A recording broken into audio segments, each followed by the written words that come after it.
जिसको हम जानते हैं प्रसाद के रूप में। यस, द पावर ऑफ प्रसाद। प्रसाद की कितनी महिमा है, ये हम आज के सत्र में विशेष रूप से चर्चा करेंगे। कितना प्रसाद हमारे जीवन में कितने बड़े बदलाव लेकर के आ सकता है। अगर कोई व्यक्ति सिंसियर है तो वो व्यक्ति अगर प्रसाद को सही चेतना के साथ ग्रहण कर रहा है तो उसका पूरा जीवन ही, एक्चुअली भक्त का पूरा जीवन ही प्रसाद होता है।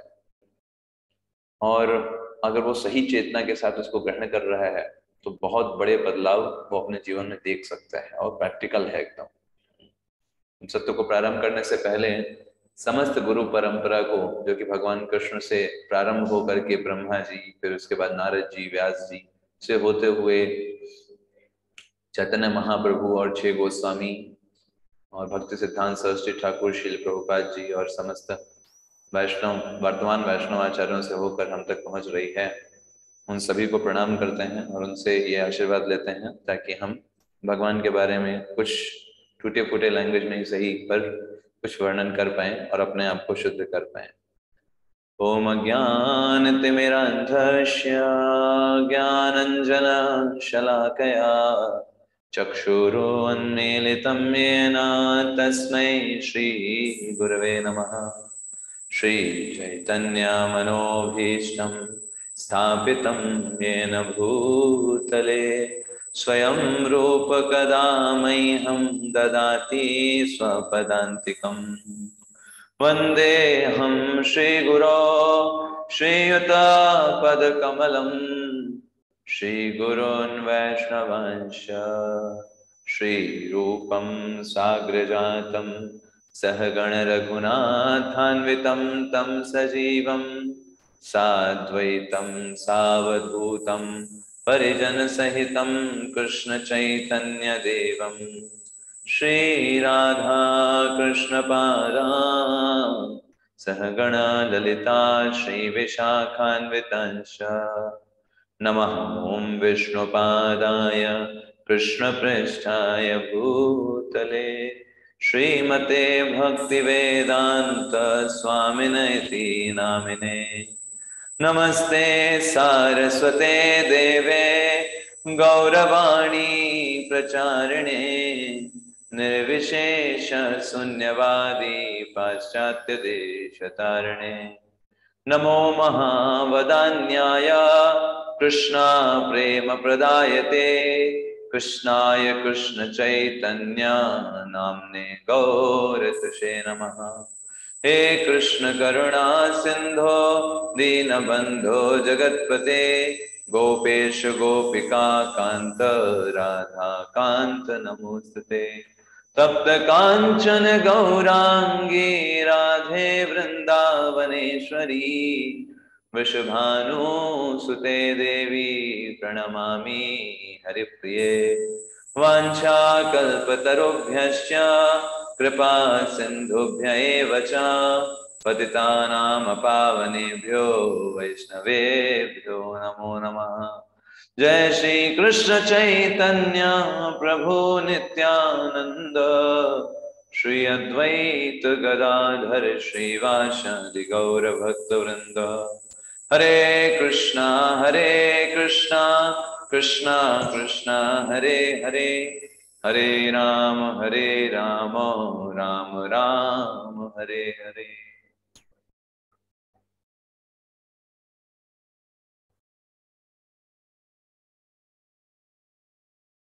हरे कृष्ण। चलिए आप सभी का हम फिर से स्वागत करते हैं एक बार, और फिर हम प्रारंभ करते हैं। हरे कृष्णा प्रभु जी। हरे कृष्ण सभी का स्वागत। हरे कृष्णा प्रभु जी। हरे कृष्ण हरे कृष्ण हरे कृष्ण प्रभु जी। हरे कृष्ण प्रभु जी। हरे कृष्ण हरे कृष्णा प्रभु। हरे कृष्णा प्रभु जी। तो रंजीत प्रभु जी आप उपस्थित हैं? रंजीत प्रभु जी आप, हाँ, तो आप देखिएगा, आपको होस्ट हैं तो आप देखिएगा ताकि क्लासेस में डिस्टर्बेंस ना हो। हरे कृष्ण। तो प्रसाद एक ऐसा एस्पेक्ट है कृष्णा कॉन्शियसनेस में कोई व्यक्ति को बाकी चीजें समझ में आए ना आए, फिलॉसफी समझ में आए ना आए, ये एक ऐसी चीज है जो सबको अच्छी लगती है और कोई भी व्यक्ति बड़ी आसानी से ग्रहण कर लेता है। ये सबसे स्ट्रॉन्ग पॉइंट है कृष्णा कॉन्शियसनेस का। क्योंकि क्लासेस करने में सबकी रुचि नहीं होती है ना।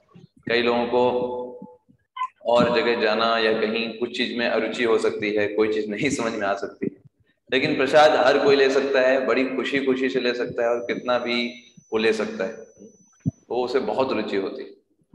तो भगवान भगवत गीता का आज जो हम श्लोक लेने वाले हैं, भगवत गीता का 9वां अध्याय 26वां श्लोक है ना, हमारा आज का विशेष रूप से आज हमारे लिए टॉपिक रहेगा। 9वां अध्याय 26वां श्लोक। तो भगवान आप ओपन कर सकते हैं अपने, अगर आपके पास भगवत गीता है तो आप उसमें ओपन कर सकते हैं। मैं भी प्रयास करता हूं अगर आपको दिखा सकूं तो।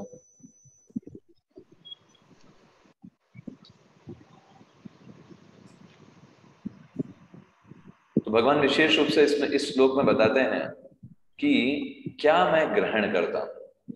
ऐसे तो बहुत सारी चीजें हैं, बहुत सारे लोग ऑफर करते हैं भगवान को, लेकिन भगवान क्या ग्रहण करते हैं वो अपनी उस दशा को इस श्लोक में बताते हैं। चलिए मैं आपको शेयर कर देता हूं, जिनके पास भगवत गीता नहीं है उनके लिए।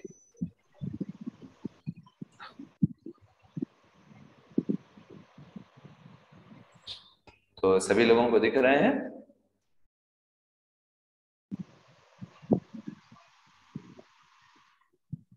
जी प्रभु जी। ओके, बहुत बढ़िया। अच्छा, तो ये भगवत गीता 9वां अध्याय 26वां श्लोक। तो आइए हम साथ में पढ़ते हैं। पत्रम पुष्पम फलम तोयम।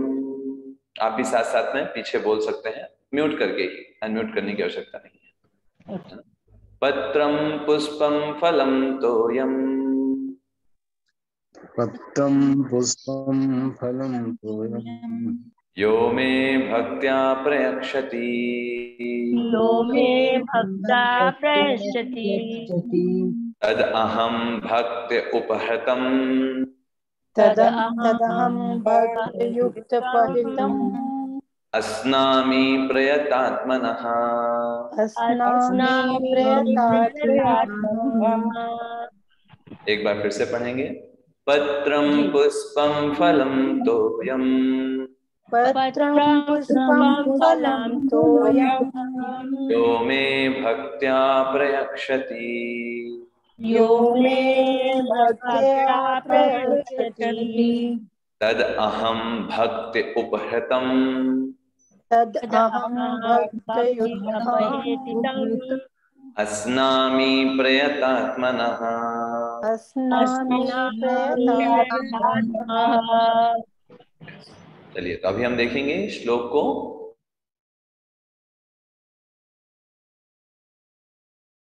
प्रयास करेंगे इस श्लोक को अच्छे से समझने का। देखिए एक एक करके। पत्रम, पत्रम का मतलब होता है कोई भी पत्ता। पत्रम, पत्रम मतलब एक पत्ता। संस्कृत में जब कभी एक वचन का प्रयोग होता है तो पत्रम शब्द आता है। पत्राणी मतलब कई सारे पत्ते। भगवान कह रहे हैं सिर्फ एक पत्ता।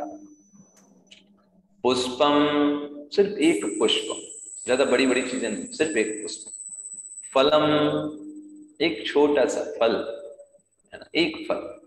तोयम, तोयम आप जानते हैं ये पानी का पर्यायवाची शब्द है, तोयम।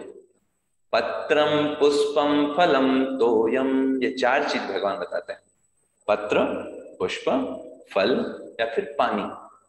यो में भक्त्या प्रयक्षति, अगर कोई ये चारों चीजें जो किसी को भी कहीं पर भी मिल जाए, जब कोई बड़ी चीजें हैं, पत्ता, फूल, फल, पानी, कोई ऐसी चीजें जो पहाड़ पे मिलती हैं नहीं, हम अपने घर पे ही कहीं मिल सकते हैं।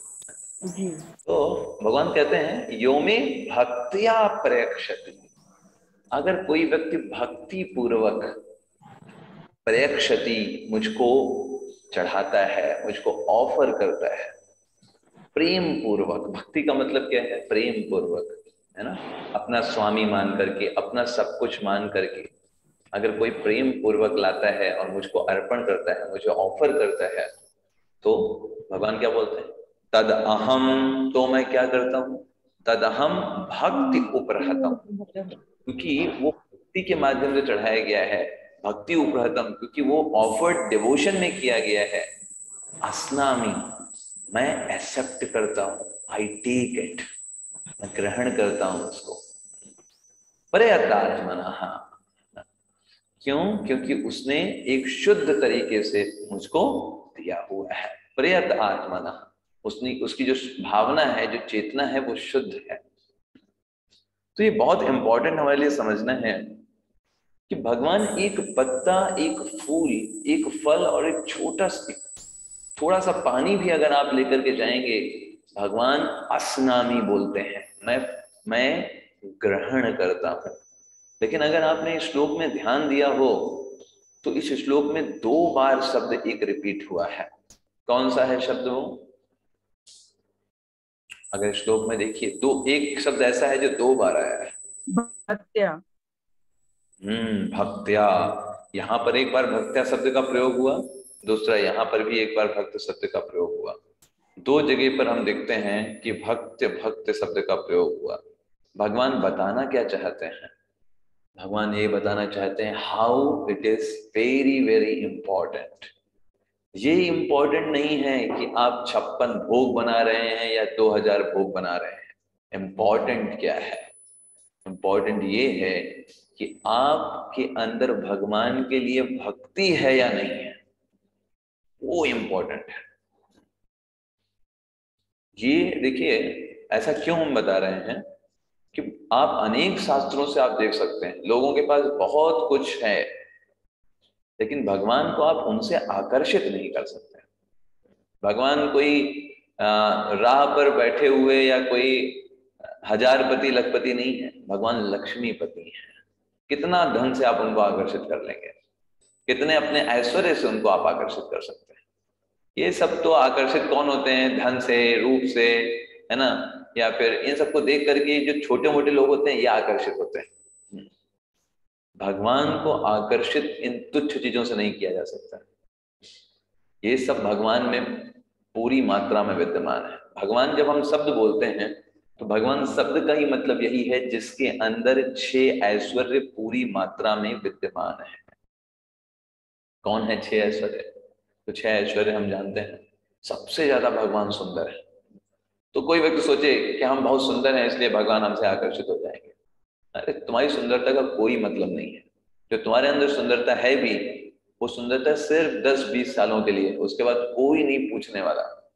कितने सारे एक्टर एक्ट्रेसेस हैं जो पहले लोग उनको अपने पलकों के ऊपर रखते थे, उनको अपना पूरा फैन फॉलोइंग करते थे, उनको कोई पूछता भी नहीं है अभी।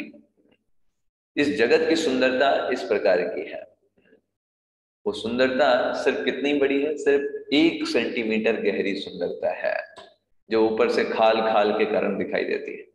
वास्तव में इस जगत में कोई सुंदर नहीं है। सब जो हैं वो उस जुगनू की तरह चमक रहे हैं। वो सिर्फ तभी तक सुंदर हैं जब तक वो समय उनका है। 1 सेंटीमीटर खाल है, बस उसी की सुंदरता है। अगर उस खाल को निकाल दीजिए, फिर क्या व्यक्ति आपको सुंदर दिखाई देगा? बताइए। नहीं। ये इस भौतिक जगत की सुंदरता की सच्चाई है। वहीं आध्यात्मिक जगत में जो भगवान श्री कृष्ण है वो असीम सुंदर है, और उनमें कोई ये खाल मांस ये सब नहीं है। तो कोई व्यक्ति सोचे कि हम भौतिक रूप से बहुत ज्यादा सुंदर हैं तो इससे भगवान आकर्षित हो जाएंगे हमको देख करके। कितना मूर्ख है बड़ा वो, है ना। ऐसे कोई व्यक्ति सोचे मेरे पास बहुत धन है इसलिए भगवान को मैं आकर्षित कर सकता हूँ।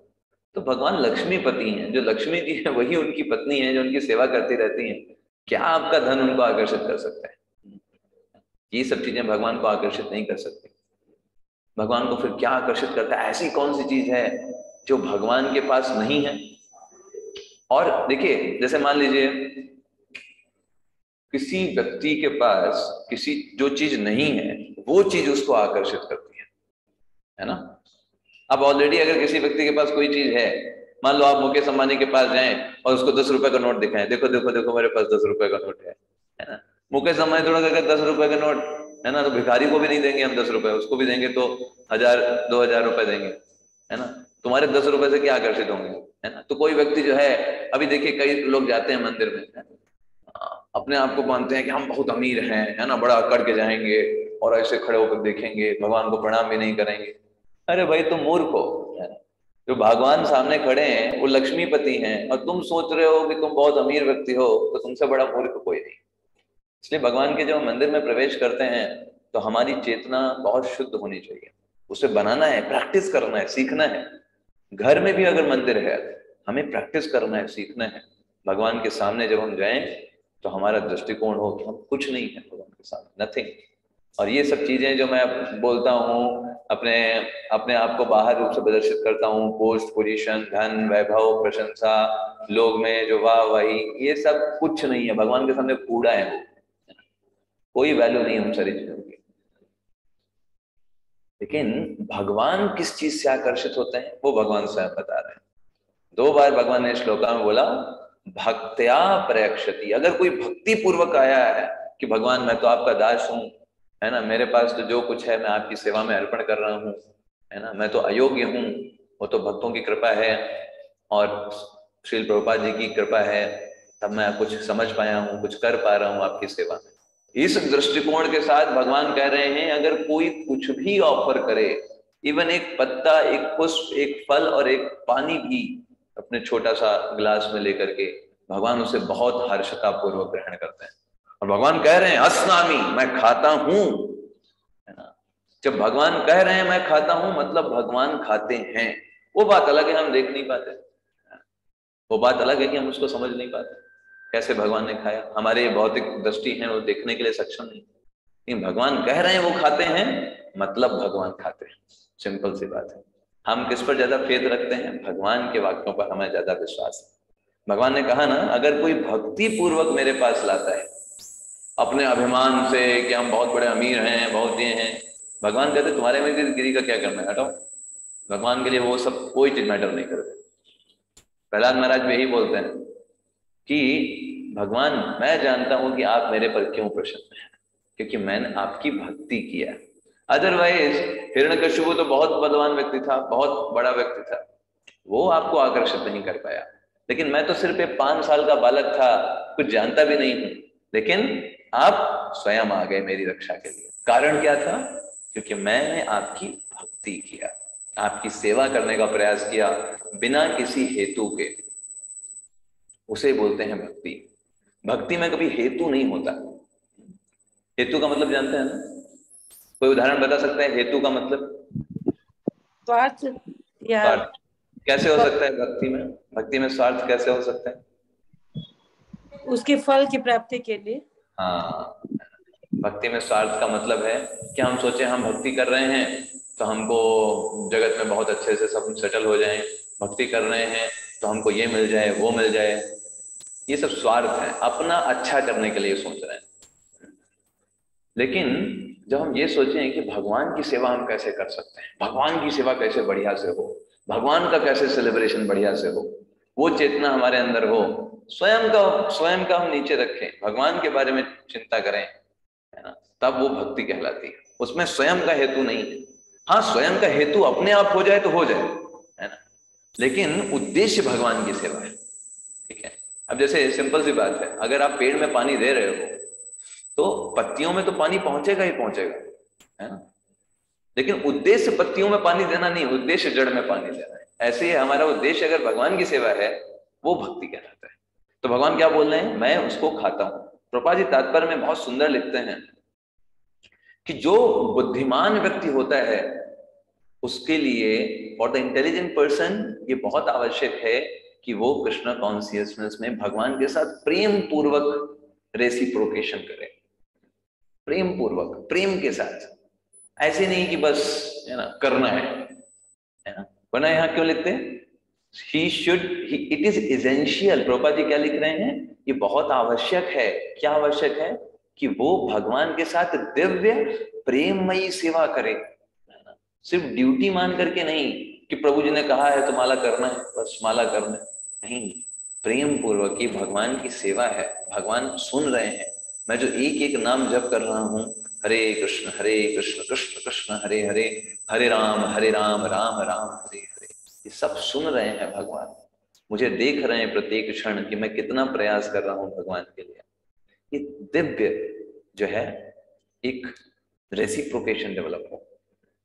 क्यों भाई, ये क्यों चाहिए? क्योंकि हमें भगवान का हमेशा के लिए सुख, भगवान का जो गोलोक धाम है वहां पर हम कब पहुंच पाएंगे? जब भगवान के साथ प्रेम पूर्ण हमारा व्यवहार होगा। तो ऐसे नहीं जा सकते कि वहां कोई भी आयरा गहरा नत्थु गोरा भगवान के धाम पहुंच गया ना।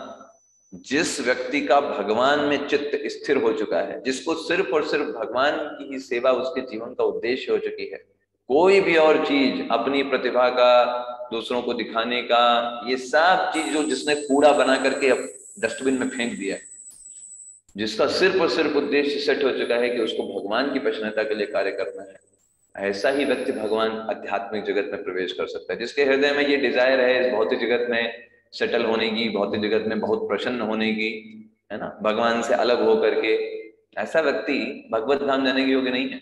उसको बार बार जन्म लेना पड़ेगा उस डिजायर को खत्म करने के लिए। तो प्रभुपाद जी बताते हैं प्रोसेस बहुत आसान है, ऐसा कोई बहुत बड़ी चीज नहीं करनी है। द प्रोसेस ऑफ अचीविंग, इतना बड़ा रिजल्ट जो प्राप्त होगा भगवान के धाम जाने का, ये इतना आसान है इसको प्राप्त कर पाना इवन कोई एक बहुत से बहुत गरीब व्यक्ति भी कर सकता है ना, है कि नहीं? अभी देखिए कि आप पत्ते लाना और पुष्प लाना, फल लाना, एक एक से अमीर ला सकते हैं क्या? गरीब व्यक्ति नहीं कर सकता? बताइए, कोई भी कर सकता है। It's not a difficult task.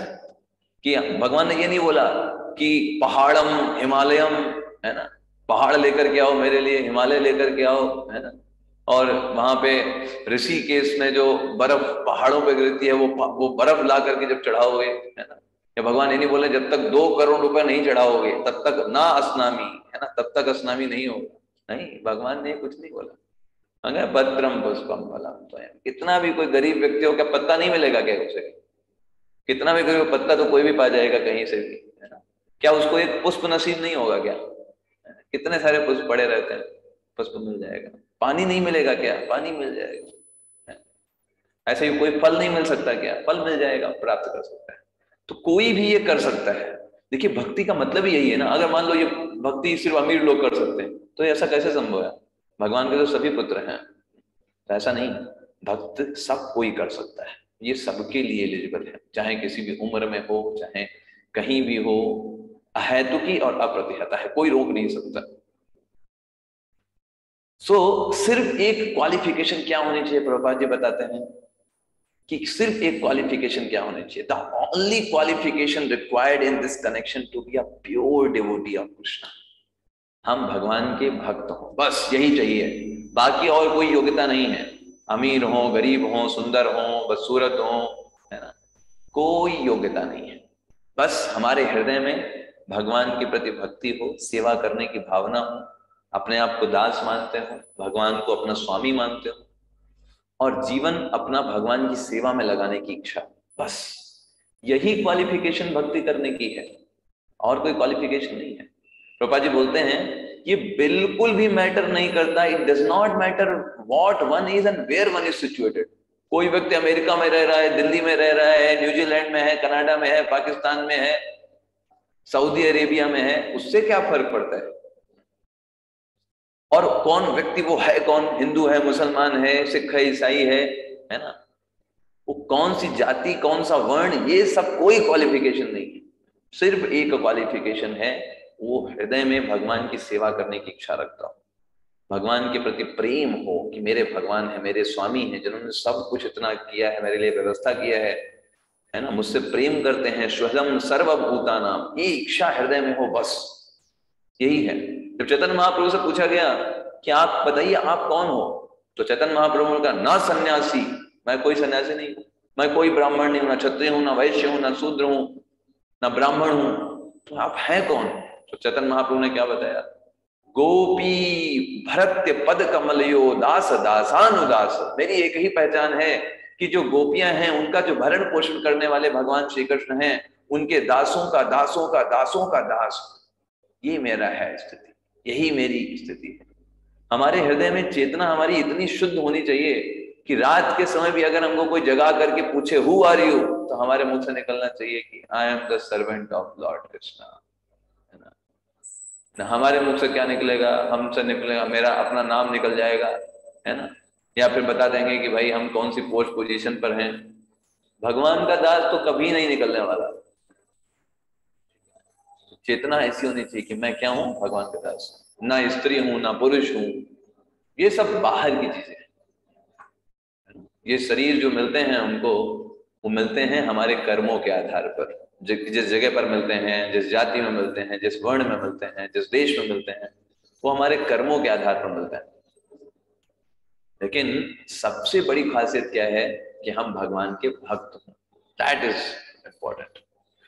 Prabhupada ji बताते हैं कि प्रोसेस तो इतनी आसान है कि इवन कोई एक पत्ता और फूल या फल भी चढ़ा दे और भगवान के साथ अगर उसका जेन्युइन प्रेम है तो भगवान उसे बहुत प्रसन्नता पूर्वक ग्रहण करते हैं। जैसे आपको पता है सुदामा क्या लेकर के गया था भगवान के पास? कच्चे चावल, जिनको कोई खाता भी नहीं है, वो ऐसे चावल थे जो फेंक दिए जाते हैं, बेकार होते हैं, उन चावल को बांध करके लेके गया था भगवान के पास। भगवान ने बहुत प्रसन्नता के साथ खाया, क्योंकि भगवान वो चावल नहीं खा रहे हैं, भगवान खा रहे हैं सुदामा का जो प्रेम है वो खा रहे हैं। ये बहुत इंपॉर्टेंट है हमारे लिए समझना। भगवान वो चीज जो है वो तो भगवान के पास बहुत ज्यादा मात्रा में है। मान लीजिए आपने कितने भी 56 भोग बनाए, कितने भी बड़े बड़े पकवान बनाए, क्या भगवान के पास है नहीं? क्या लाइन लगी हुई है उनसे अनेक अनेक लाखों गुना अच्छे बनाने वाले की भगवान की सेवा में। लोग बना रहे हैं और भगवान को दे रहे हैं। आपके भोग के भूखे नहीं है भगवान, आपके प्रेम के भूखे हैं। वो प्रेम जो आपने अनेक अनेक जन्मों तक डिफरेंट डिफरेंट लोगों के प्रति आरोपित किया, भगवान को नहीं समर्पित किया, जिस कारण से इस भौतिक जगत में हम बार बार जन्म ले रहे हैं, उस प्रेम के भूखे हैं भगवान। श्री रामचरितमानस में बहुत सुंदर चौपाई आती है कि भगवान में हमारी ममता कैसी होनी चाहिए। सबके ममता ताग बटोरी, मम पद मन ही बांध भरे डोरी। इस परिवार में हमारी कितनी ममता होती है, परिवार में, समाज में, ऑफिस में कितना ममत्व होता है। एक मोबाइल भी हमारे पास है, उसको भी अगर कोई थोड़े समय तक के लिए ले ले तो हम कहते हैं नहीं नहीं मेरा है, दे दो दे दो दे दो, मुझे चाहिए, है ना। कितना ममता भरी हुई है हमारी उन सब चीजों में। परिवार का कोई सदस्य है, थोड़े समय के लिए दूर हो जाता है, कितना ममता हमारे अंदर है उसके प्रति। तो भगवान क्या बोल रहे हैं? सबके ममता ताग बटोरी, सबकी ममता को एक साथ ले, और उनकी एक जो कच्चे धागे थे, ये सब ममत्व जो कच्चे धागे हैं, सबको समेट करके एक अच्छी सी डोरी बनाओ। मम पद मन ही बांध बरे डोरी, और वो उस डोरी को मेरे चरणों में बांध दो। ममता हमारा भगवान के चरण कमलों के प्रति हो जाए। उनको ना देखें तो हमें चैन नहीं आए, उनका दर्शन करे बिना रह ना पाए, ये ममता होनी चाहिए भगवान के प्रति। सोचिए, हम जितना ममत्व अपने परिवार में इन तुच्छ चीजों में आरोपित करते हैं, उसको उतना हम अगर भगवान में आरोपित कर दिए तो कितना हमारा कल्याण हो सकता है। और वो ममता कैसे आएगी? जब सेवा करेंगे तब आएगी। आप देखिए इस संसार में सबसे ज्यादा प्रेम, आप सबसे उत्कृष्ट प्रेम अगर आप देखें इस भौतिक जगत में, तो किसका होता है? एक माता का अपने शिशु के प्रति। इतना ज्यादा प्रेम और कोई किसी के साथ नहीं करता। वो निस्वार्थ होता है। वो इस उद्देश्य के साथ माता अपने शिशु से प्रेम नहीं करती कि बड़ा हो जाएगा मेरी सेवा करेगा ना, वो बड़ा होगा क्या करेगा उससे माता को कोई मतलब नहीं। माता तो बस प्रेम करना चाहती है अपने शिशु से। ऐसा ही प्रेम भगवान के प्रति हमारा होना चाहिए। कोई बोले आप भक्ति क्यों करते हो? भक्ति क्यों करते हैं कि भगवान है ही इतने मधुर, उनकी सेवा करने की हमारी इच्छा ही है। हम कुछ चाहते नहीं है उनसे कि हम भगवान को भोग इसलिए ऑफर कर रहे हैं कि उससे हमको कुछ बेनिफिट मिल जाएगा या हमारा कुछ कल्याण हो जाएगा। भक्ति हम नाम जप इसलिए कर रहे हैं क्योंकि हमारा सब कुछ अच्छा रहेगा। ये सब सेकेंडरी चीजें हैं। प्योर डिवोशन का मतलब है हम कर रहे हैं क्योंकि हम उसके बिना नहीं रह सकते। जैसे एक माता से बोलो कि भाई हम तुमको 1 करोड़ रुपए देंगे, इस बच्चे को जो है हमको दे दीजिए। माता कहेगी भाड़ में जाए तुम्हारे 1 करोड़ रुपए, ठीक है, कोई जरूरत नहीं है तुम्हारे 1 करोड़ रुपए, क्योंकि उसका कोई भी बदलाव नहीं हो सकता। तो ऐसे ही भगवान के प्रति हमारा ममत्व होना चाहिए, है ना। जैसे हम भगवान के लिए भोग बनाते हैं तो ये माइंड में होना चाहिए भगवान है, हमारे परिवार के मेन सदस्य हैं, उनकी सेवा के लिए कर रहे हैं, वो स्वामी हैं। ये माइंड में चलना चाहिए, इस पर मेडिटेशन होना चाहिए। तो आप एक सोचिए, एक प्रश्न आपसे है, माता का अपने शिशु के प्रति लगाव हो जाता है सबसे अधिक। उसके पीछे कारण क्या है? क्योंकि माता शिशु की बहुत सेवा करती है।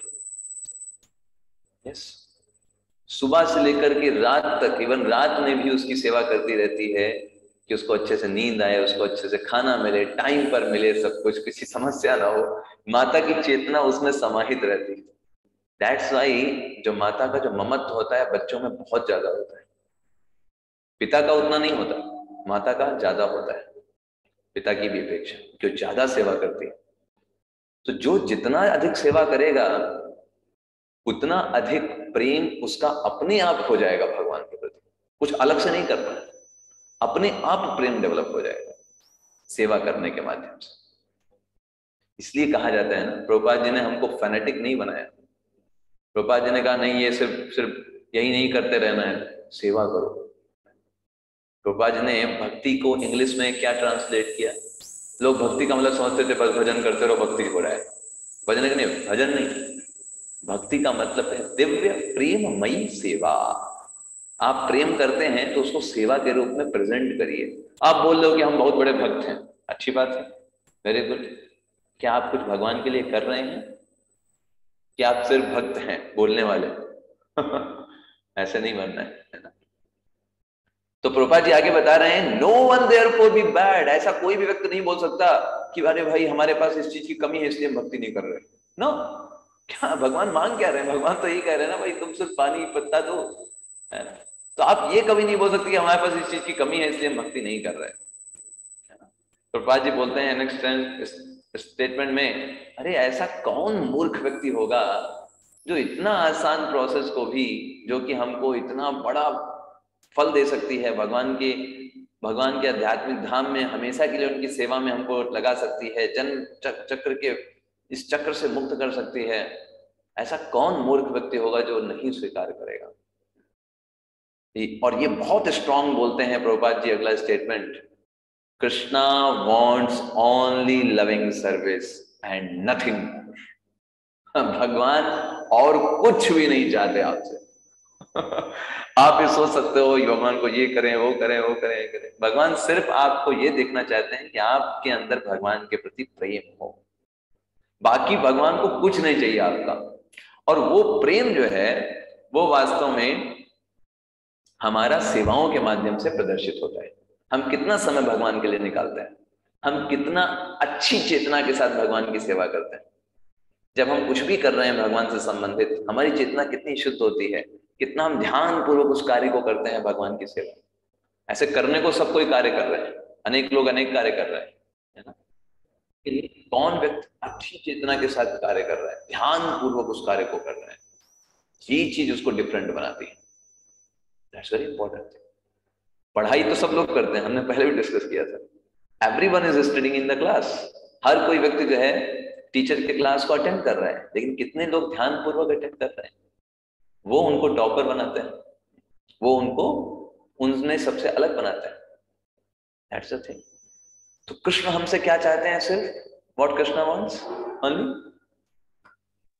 प्रेममयी सेवा। सिर्फ प्रेममयी सेवा, सिर्फ आपका प्रेम चाहते हैं। आपने जो प्रेम इस जगत में भौतिक चीजों में लगा करके रखा है, उसको आप भगवान में लगा दीजिए। आप ये सोचते हो कि मुझे मेरे बच्चे को खाना खाना है, पति को खाना खाना है, ससुर को खाना खाना है, तो आप ये भी सोचो कि भगवान को खाना खाना है, उनको भूख लगी है, वो भी मेरे स्वामी हैं, इस जगत के मेन व्यक्ति हैं, उनको भूख लगी होगी, उनको खिलाना है।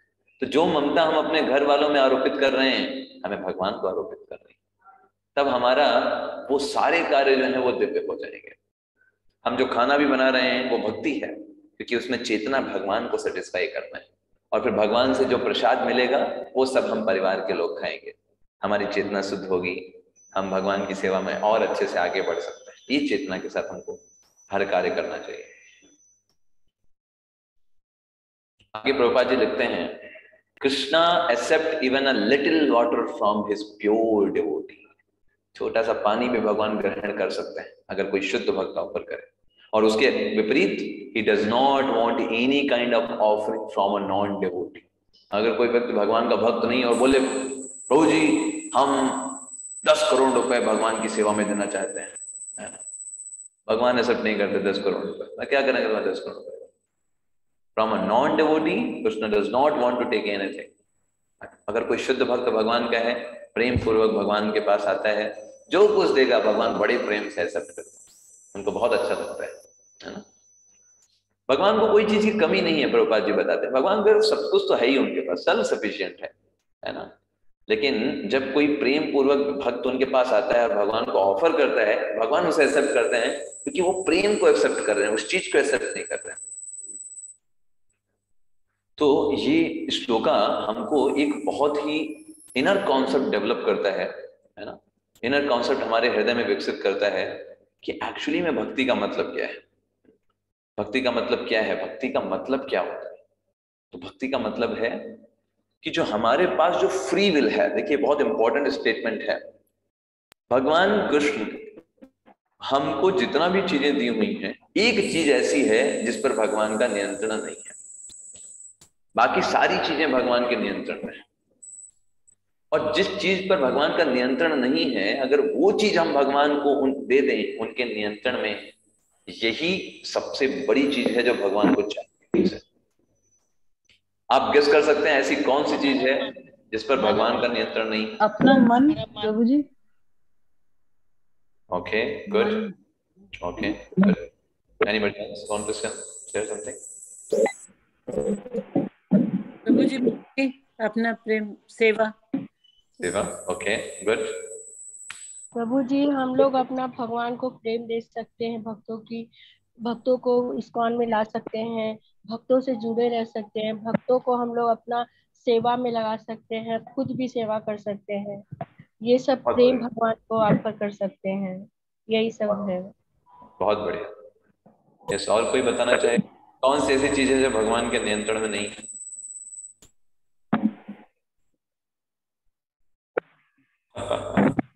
गुड गुड, बहुत बढ़िया। सोचने वाली बात है ना, भगवान के पास, भगवान तो सर्वशक्ति हैं, सर्वशक्तिमान, उनके नियंत्रण में तो सब कुछ है। ऐसा क्या है जो भगवान के तो एक्चुअल में वो क्या है? वो है हमारी स्वतंत्र इच्छा। स्वतंत्र इच्छा हमारी। स्वतंत्र इच्छा का मतलब क्या होता है? इंग्लिश में बोलते हैं फ्री विल। फ्री विल वो चीज है जिसमें भगवान हस्तक्षेप नहीं करते, उसमें सिर्फ हमारा हस्तक्षेप है ना, कि हम क्या करेंगे। जैसे मेरे पास मान लीजिए एक मैंगो जूस आ जाए, मेरे पास कोई लेकर के आए, कहा प्रभु जी हम जस्ट शॉप से लेकर के आए, या फिर एकदम ताजा मैंगो थे, उनको हमने जूस बना करके यहाँ पे लाया हुआ है, ठीक है। अब उस मैंगो जूस जो मेरे सामने रखा है, उसको मुझे डायरेक्ट पी जाना है या उसको भगवान के पास लेकर के जाना है, उसको ऑफर करना है और उसको प्रसाद के रूप में बाद में लेना है, ये मेरी इच्छा है। भगवान कभी भी उसमें हस्तक्षेप नहीं करेंगे। भगवान कभी ये हमसे मेरा गला पकड़ के नहीं बोलेंगे तुमने ऑफर किया नहीं किया, ऑफरिंग नहीं किया तो नहीं पी सकते, चलो पहले ऑफर करो। भगवान कभी भी नहीं पकड़ेंगे। उन्होंने वो हमारे ऊपर छोड़ करके रखा है कि हम जो भी खाते हैं भगवान को ऑफर करें अथवा ना करें। भगवान ने उसके लिए वो जो फ्री विल है, जो स्वतंत्र इच्छा हमको दिया है, उसको हम भगवान को अर्पित कर दें। नहीं भगवान, आपने जो हमको ये स्वतंत्र इच्छा दिया है कि हम चाहे तो करें या ना करें, ये हमको नहीं चाहिए। हम आप जो कह रहे हैं वही हम करेंगे। आपको भोग लगा करके ही भोग ग्रहण करेंगे, प्रसाद लेंगे, आपको पहना करके ही हम कपड़े पहनेंगे, आपको ऑफर करके ही हम सारे कार्य करेंगे, अपने पूरे जीवन को प्रसाद बना लेंगे। हमारा हर एक कार्य आपके कहने के अनुसार होगा। तो हमारी जो स्वतंत्र इच्छा थी, हम चाहते तो कुछ भी कर सकते थे, लेकिन हमने उसको स्वतंत्र नहीं रखा, उसको भगवान को ऑफर कर दिया। भगवान यथाच्छसी तथा गुरु, अब आप जो कह रहे हो वही मेरी इच्छा है ना। अब देखिए पूरी भगवत गीता भगवान ने अर्जुन को बोली है ना, लेकिन अर्जुन को भगवान ने यह नहीं बोला कि जो मैं कह रहा हूं यही तुमको करना पड़ेगा। नहीं, पूरी भगवत गीता बोलने के बाद 18वें अध्याय में भगवान ने क्या बोला? अर्जुन मैंने तुमको सब कुछ बता दिया है, क्या सही है क्या गलत है। अब यथेच्छसी तथा कुरु, तुम्हारी जो इच्छा हो वो करो, उसमें मैं हस्तक्षेप नहीं कर सकता है ना। मैं तुमको जबरदस्ती नहीं बोल सकता तुम युद्ध करो, मैंने तुमको बता दिया कि अगर युद्ध करोगे इससे तुम्हारा कर्तव्य पूरा होगा, तुम्हारी सद्गति होगी, साथ में मैं कह रहा हूं तो ये भक्ति भी है, और दूसरी तरफ अगर युद्ध नहीं करोगे कुल हानि होगी, हर तरीके से तुम्हारा अपोज होगा और अलग हो जाओगे। लेकिन यहां पर हम देख सकते हैं अर्जुन ने क्या किया,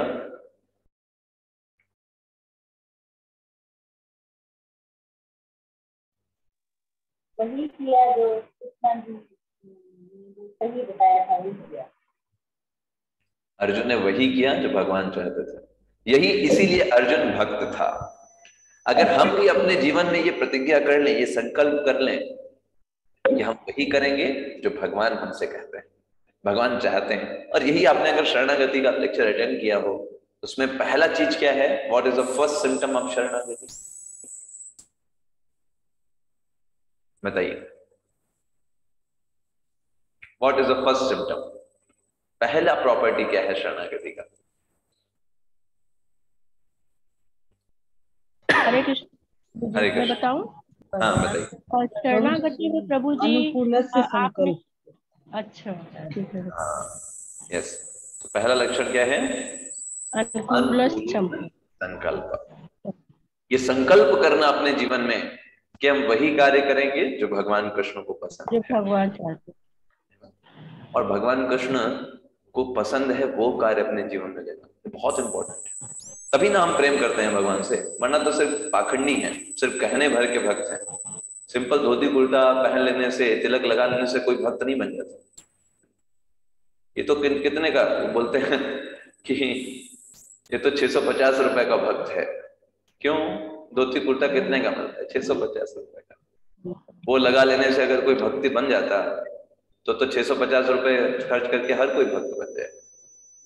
सिर्फ धोती कुर्ता पहन लेने से भक्त नहीं बन जाता कोई, भक्त बनता है चेतना को डेवलप करने से, कि मैं भगवान का दास हूँ, सेवा करनी है मुझे। मनुष्य जीवन में है, बहुत रेयर है, मनुष्यानाम शास्त्रेषु पश्चिद यतति सिद्धे यततामपि सिद्धानाम कश्चिन माम वेत्ति तत्वतः। हजारों हजारों मनुष्यों में से कोई एक मनुष्य होता है जिसके अंदर रुचि उत्पन्न होती है भगवान कृष्ण के बारे में सुनने की। सबके हृदय में रुचि नहीं होती, और ऐसे हजारों मनुष्यों में से कोई एक मनुष्य होता है जो वास्तव में समझ पाता है सही गाइडेंस में। ना लोग आते हैं कहीं ना कहीं भटक जाते हैं, इवन इस्कॉन में भी है ना, कई लोग आते तो भक्ति करने हैं, बाद में भक्ति के नाम पर वो गलत डायरेक्शन में चले जाते हैं, सही गाइडेंस ना होने के कारण, या अपने मन मुताबिक कार्य करने के कारण, परंपरा में ना रहने के कारण।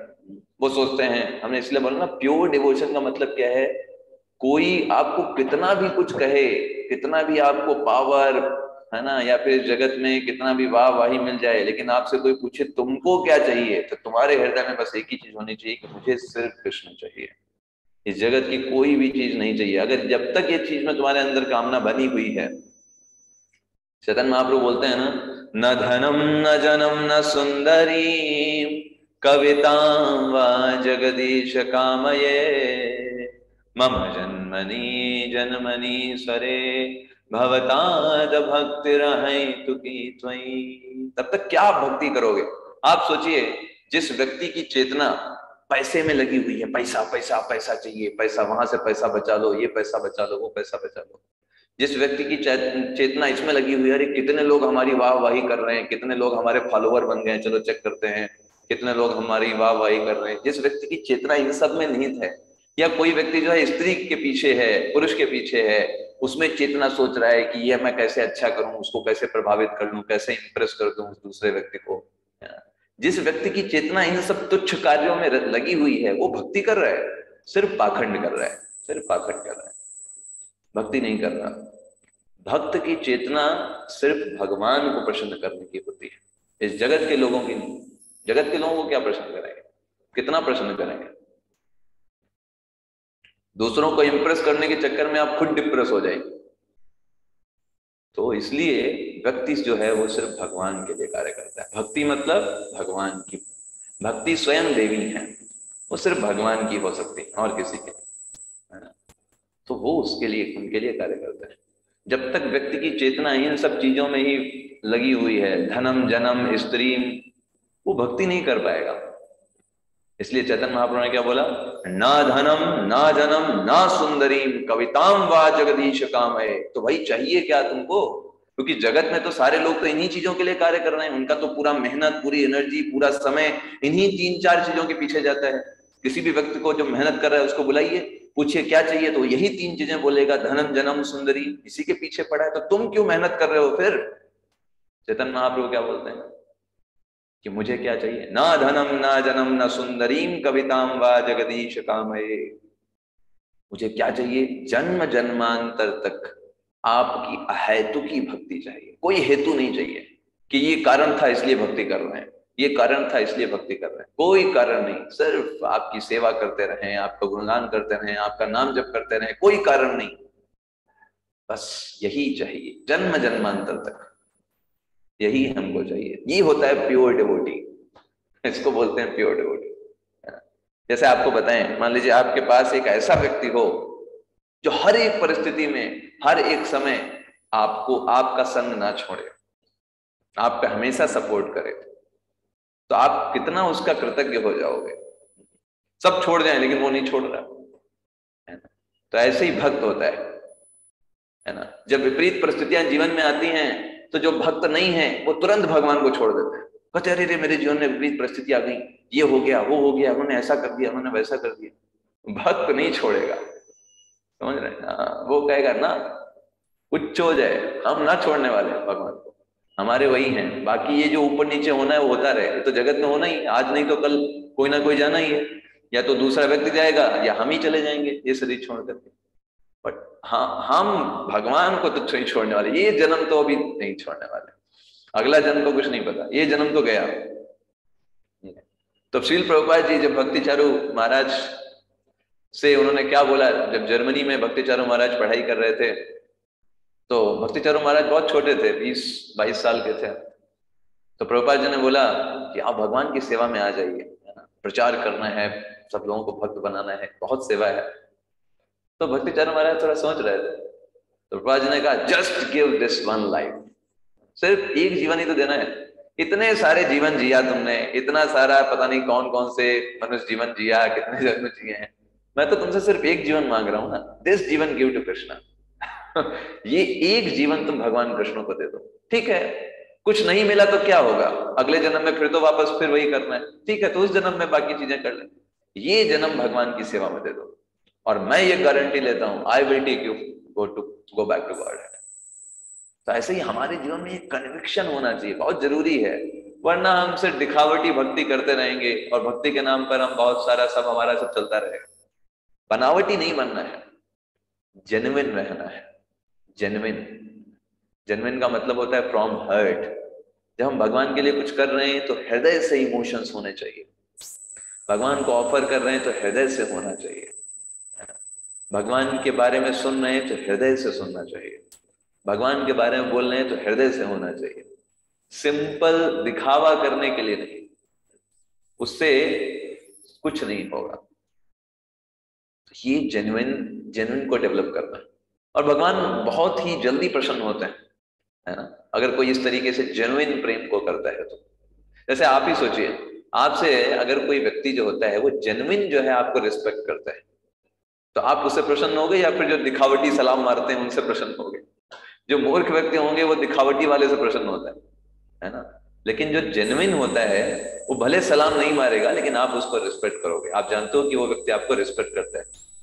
और वो जो सलाम मार रहे हैं वो क्या है, वो तो पैसे उनको मिल रहे हैं आपसे, इसलिए वो सलाम मार रहे हैं, आप पैसे देना बंद कर दो, है ना, वो देखेंगे भी नहीं आपकी तरफ, है ना, ठीक है।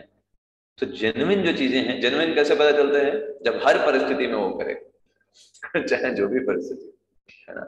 तो भगवान की भक्त हम जेन्युइन है कि नहीं, कैसे परीक्षा हो भाई? अच्छे समय में परीक्षा होगी या बुरे समय में परीक्षा होगी, बताइए प्रभु जी? अच्छे समय में। बुरे समय में। अच्छे समय क्यों परीक्षा होगी भाई? दोनों समय में प्रभु जी होती है परीक्षा, क्योंकि कई बार प्रभु जी अच्छे समय में लोग भगवान को भूल जाते हैं। हाँ, वही तो गलती करते हैं ना। करेक्ट है, बिल्कुल सही कहा। मुझे प्रैक्टिकली ऐसा लगता है। हाँ, नहीं होती, हाँ। अच्छे समय में होती है।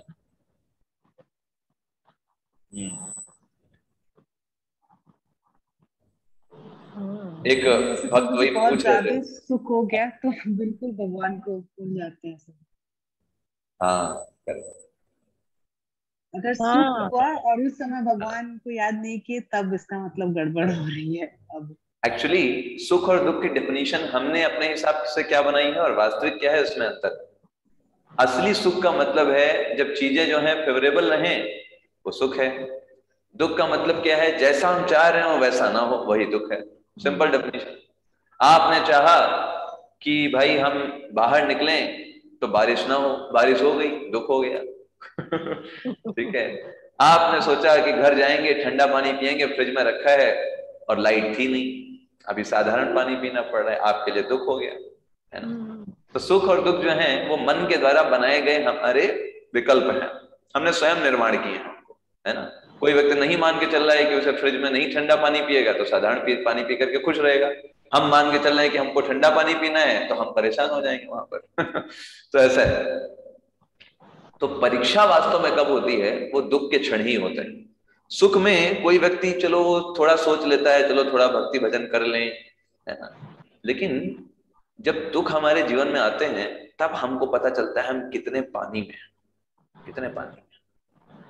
जब अच्छे दिन आते हैं, हमारा सब कुछ मन नियंत्रण में है, जैसा हम सोच रहे हैं वैसा कर पा रहे हैं, तब तो सब कुछ अच्छा अच्छा है। लेकिन जब मन उछलता है, मन कूदता है, फांदता है, इधर जाता है उधर भागता है, तब हमें समझ में आता है हम कितना भगवान की भक्ति किए हैं और कितना कर रहे हैं। उन परिस्थितियों में भी अपने आप को स्टेबलाइज करना, अपने आप को शरणागत बना करके रखना, भगवान की आशा बना करके रखना, ये चीज इंपॉर्टेंट है।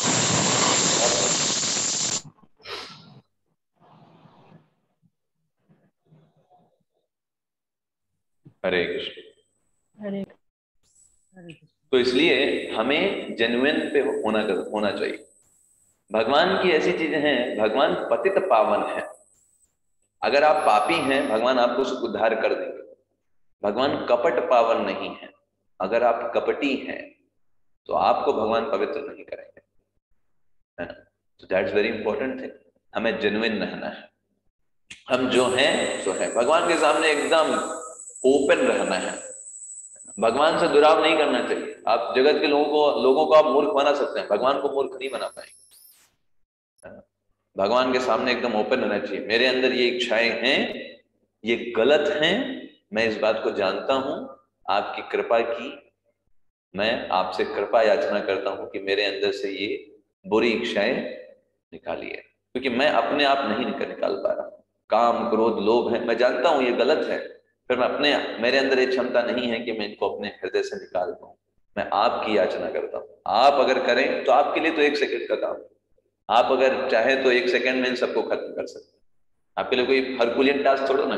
हमारे लिए ये बड़े पहाड़ पर्वत जैसे हैं जो हमें भक्ति से नीचे ले आते हैं, लेकिन आप तो 1 सेकंड में हम इन सब चीजों को हटा सकते हैं, अपना प्रेम देकर के, अपने प्रति सेवा देकर के। तो हमें निकालिए। तो संसार में बताया जाता है, आपने जब सबसे पहले दिन अटेंड किया था, सबसे पहला दिन 7 डेज भगवत गीता कोर्स का पहला दिन, तो हमने उसमें एक श्लोक आपको बताया था। वो श्लोक क्या था? आहार निद्रा भयमैथुनं च सामान्य एतद्धिपस्भिर्नराणाम् धर्मो हि तेषाम् अधिको विशेषो धर्मेण हीनः पशुभिः समानः। तो क्या था? आहार निद्रा भयमैथुनं च, 4 चीजें, खाना, सोना, है ना, अपनी रक्षा करना और मैथुन करना, ये 4 चीजें सामान्य एतद् पशुभिर्नराणाम्, ये तो पशु भी करते हैं, मनुष्य भी करते हैं। What is main thing? वो तो भाई वो भी कर ही रहे हैं और मनुष्य भी कर रहे हैं। आप बोल सकते हैं हाँ भाई हम जो है हम कमरे के अंदर अच्छे से डाइनिंग टेबल पर बैठ करके खाना खाते हैं, पशु रोड पे खाते हैं, बट खा तो दोनों ही रहे हैं, उनके भी पेट में जा रहा है, आपके भी पेट में जा रहा है। तो आप बस ये बोल सकते हो हम थोड़ा अच्छे तरीके से करते हैं, तो फायदा क्या? कर तो दोनों लोग रहे ही है ना, है ना। जैसे एक गोलगप्पा बेचने वाला व्यक्ति है, वो रोड पर बैठ करके गोलगप्पा बेच रहा है और दूसरा 5 स्टार होटल के अंदर बेच रहा है 500 रुपए में चार गोलगप्पे और एक जो बाहर रोड पे 10 रुपए में 4 गोलगप्पे दे रहा है, दे तो दोनों ही रहे हैं। गोलगप्पे तो दोनों जगह खाएंगे, एक जगह 5 स्टार होटल में खाएंगे, एक जगह तो रोड पे खाएंगे। तो ऐसे ही चाहे पशु हो या मनुष्य हो, ये चारों चीजें तो कर ही रहे हैं, आहार निद्रा भय मैथुन में लगे हुए हैं, यही जीवन चल रहा है। तो फिर मनुष्य बनकर के फायदा क्या? फिर मनुष्य की विशेषता क्या है? धर्मो हितेषाम अधिको विशेषो। जब व्यक्ति ये जिज्ञासा करता है कि मुझे भगवान के बारे में जानना है, मैं कौन हूं, कहां से आया हूं, जीवन का लक्ष्य क्या है, धर्मेण हीनः पशुभिः समाना, अगर वो ये नहीं कर रहा तो पशु ही है, कोई अंतर नहीं उसमें। तो इवन दो ये जो चार चीजें हैं पशु भी करते हैं और मनुष्य भी करते हैं, लेकिन ये चार चीजें भी बिना किए हम नहीं रह सकते।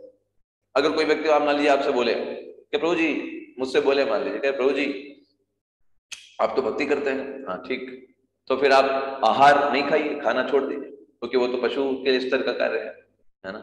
आप खाना खाना छोड़ दीजिए, आप तो भक्ति कर रहे हैं, आप भक्ति करिए, ऐसे प्रश्न नहीं। तो बोलिए क्या संभव हो सकता है? छोड़ सकते हैं खाना खाना? नहीं छोड़ सकते, खाना पड़ेगा। ऐसे कोई बोले कि प्रभु जी आप तो भक्ति कर रहे हैं, छोड़ दीजिए सोना, तो छोड़ सकते हैं सोना, मत सोइए आज से, है ना, क्या होगा? नहीं छोड़ सकते, नहीं छोड़ सकते।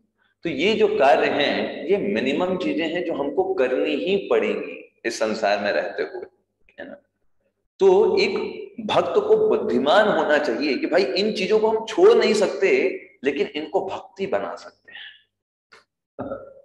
इन कार्यों को क्या बना सकते हैं? भक्ति बना सकते हैं। इन चारों चीजों को, आहार निद्रा भय और मैथुन, इन चारों चीजों को भक्ति में बना सकते हैं। वो कार्य चारों करेंगे, लेकिन वो चारों कार्य भगवान की भक्ति कहलाएंगे, भगवान से अलग नहीं। ये कैसे करना है? यही इंटेलिजेंस, हमको इसको अपने दिमाग लगा कर करना है। और भगवान स्वयं बताते हैं चारों चीजों के बारे में, और हम चर्चा करेंगे। मुख्य रूप से आज आहार के बारे में हम चर्चा कर रहे हैं। तो सबसे पहले आहार के बारे में भगवान क्या बोलते हैं? भगवत गीता में 6ठे अध्याय में बोलते हैं, युक्ताहार विहारस्य युक्तचेष्टस्य कर्मसु युक्तस्व प्रावबोधस्य योगो भवति दुःखः। भगवान ये नहीं कहते कि आप खाओ मत, भगवान ये नहीं कहते कि आप अच्छे चीजें नहीं खा सकते। भगवान कहते हैं दो चीजें खाइए। पहला तो वो सैंक्टिफाइड होना चाहिए और सैंक्शन्ड होना चाहिए, मतलब जो शास्त्रों के आधार पर खाना है वो खाइए। दूसरा, भगवान को ऑफर करके खाइए। जब शास्त्रों के आधार पर खाना खाते हैं तो वो आपको मनुष्य बनाता है, जब भगवान को ऑफर करते हैं तब वो आपको भक्त बनाता है। That is it. तो सैंक्शन्ड और सैंक्टिफाइड। सैंक्शन मतलब जिसकी स्वीकृति शास्त्रों में दी गई है, मनुष्य को क्या खाना चाहिए, और दूसरा सैंक्टिफाइड मतलब जिससे वो शुद्ध हो जाए, भगवान को भोग लगा करके। ऐसे ही भगवान ये नहीं कहते कि आप विहार मत करिए, आप मनोरंजन नहीं कर सकते, आप मनोरंजन करो, आप खूब डांस करो, भगवान के लिए करो, भगवान को दिखाओ, भगवान को दिखाने के लिए करो, उसमें कोई समस्या नहीं। ऐसे ही युक्त चेष्टस्य कर्मसु, आप कर्म करो, आप बाहर जॉब कर सकते हो, बाहर जा सकते हो, किसके लिए? भगवान के लिए। किसी भी इस जगत के तो भगवान की प्रसन्नता के लिए। हम जॉब क्यों करते हैं? जॉब कहाँ जाते हैं, क्यों करते हैं? क्योंकि उससे जो धन मिलेगा उसको कहाँ लगाएंगे? भगवान की सेवा में लगाएंगे। भगवान की सेवा क्या परिवार में लगाना, क्या वो भगवान की सेवा नहीं है? है, वो भी भगवान की सेवा है। क्योंकि परिवार को आप क्या सिखा रहे हैं? उसको भी तो भगवान की भक्ति सिखा रहे हैं ना, उनको भी तो भगवान के भक्त बना रहे हैं ना, या फिर उनको आप भौतिकता में ला रहे हो, भक्त बना रहे हैं। तो इवन दो आप अगर भगवान अपने उस धन को परिवार की भी सेवा में लगा रहे हो, उन परिवार के लोगों को आप भक्ति सिखा रहे हो, दैट इज भक्ति ना। You are earning outwards, that is also भक्ति, because you are using for the purpose of Krishna, है ना, कृष्ण कॉन्शियसनेस में करने के लिए। ऐसे ही निद्रा, सोना, सोना भी भक्ति है। कोई अगर व्यक्ति 6 घंटे अच्छे से नींद ले तो भी भक्ति है। क्यों? क्योंकि वो सो करके जो एनर्जी गेन कर रहा है उसको क्या करने वाला है? भक्ति में लगाने वाला है। जब भक्त रात में सोते हैं तो भगवान से प्रार्थना करते हैं, भगवान अच्छे से मुझे नींद दीजिएगा ताकि सुबह उठ करके मैं आपका बहुत अच्छे से जप कर सकूं। है ना, या पूरा दिन कल मैं खूब आपकी सेवाएं कर सकूं, तो सोना भी क्या हो गया, भक्ति हो गया। तो भक्ति हमको सिखाती है कैसे हमें लाइफ को बैलेंस करना है। यहाँ आपको ये नहीं बताया जा रहा कि आप अपनी नींद को कम कर दो, 4 घंटे करो, नहीं, बिल्कुल मत करिए 4 घंटे, बल्कि उसे आप मिनिमम रखिए, जितने से आपका शरीर चलता रहे। हमको ज्यादा भी नहीं करना है, हमको कम भी नहीं करना है। कम करेंगे तो 2-3 दिन करेंगे और अच्छा लगेगा, 2 घंटे सो करके करें, लेकिन वो 2 ही 3 दिन का भूत है, आगे फिर 12-12 घंटे सोएंगे अगले 4-5 दिन, ठीक है। तो जो कम करने का सोचा उसका डबल वो कर दिया, ठीक है। तो हमको फैनेटिक नहीं बनना है, बी प्रैक्टिकल, प्रैक्टिकल रहिए। 6 घंटे सोएंगे, अच्छे से भक्ति कर सकते हैं। 6 घंटे ना तो कम है ना ज्यादा है। ज्यादा है, ज्यादा सोना वो सेंस ग्रेटिफिकेशन हो जाता है, और कम सोएंगे तो पागल हो जाएंगे, ठीक है। तो बेहतर क्या है हमारी स्थिति में कि हम 6 घंटे का जो हमारा कोटा है उसे हम पूरा करें। इसे बोलते हैं सोना परफेक्ट। ऐसे ही आहार मतलब क्या, खाना भगवान को भोग लगाकर। हम आपसे ये नहीं कर रहे कि आप पकवान मत खाइए, आप पनीर मत खाइए, आप डोसा मत खाइए, आप खाइए, अच्छे से बनाइए, भगवान को और अर्पण करिए और प्रसाद रूप में पाइए, तब आपके अंदर वो दोष नहीं लगेगा। ऐसे ही निद्रा के बारे में बातें की, आहार, निद्रा, भय। भय मतलब होता है अपनी रक्षा करने के लिए प्रयास करना, ठीक है। आप रक्षा करने के लिए प्रयास करिए। क्यों रक्षा कर रहे हैं? क्योंकि ये शरीर बहुत मूल्यवान है। मनुष्य जन्म, अगला जन्म मिलेगा कि नहीं मिलेगा कोई गारंटी नहीं है। इतना हम अच्छे से नहीं कर रहे हैं कि अगला जन्म पता नहीं मनुष्य मिले भी कि ना मिले, कौन सा जीव मिल जाए पता नहीं। तो अपने को बचाना है। क्यों बचाना है? क्योंकि ये मनुष्य जीवन बहुत कीमती है। तो हो गया भक्ति, आप रक्षा कर रहे हैं अपनी, वो भक्ति के अंदर काउंट हो गया। ऐसे ही चौथा, मैथुनम, स्त्री पुरुष का संग करना।